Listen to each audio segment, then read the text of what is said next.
Bumblebees are crucial pollinators to our flowers and crops across the UK.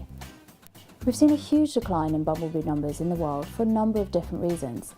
In the UK, we have 24 different species of bumblebee, with 6 species declining by at least 80% in the last few decades, and 3 species disappearing altogether over the last 70 years. As serious action is now required, we went to find out what a group of young people have actually achieved in this area.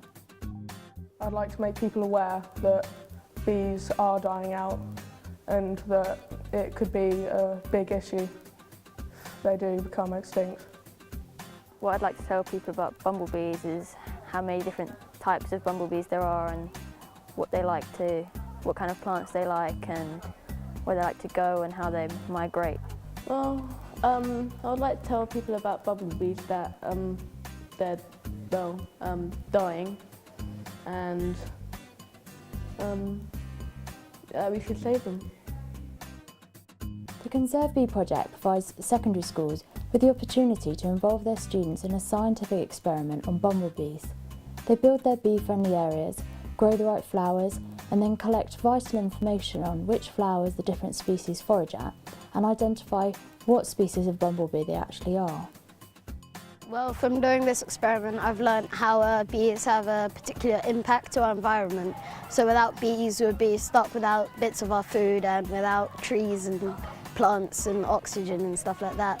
So bees are really a big part of our ecosystems. Yeah, it was very helpful to learn this type of way because it helps me, I don't really like sitting reading out of a textbook because it sort of goes in one ear and out the other, but when we do hands-on things, it helps me more.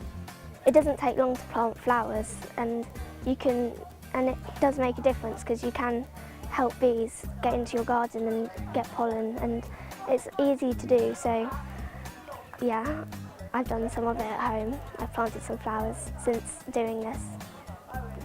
From doing the experiment, I've learnt that we need to help bees to survive because if the bees die, there'll be no flowers and 80% of our wildlife, I think it's around 80% will die. I most definitely think that these projects and experiments do help with my teaching because it ties in directly with the science syllabus. You know, things like food chains, etc. Students can actually see practical examples of how bumblebees are a vital part of the food chain, and they can see the impact it has not just on bumblebees but on themselves.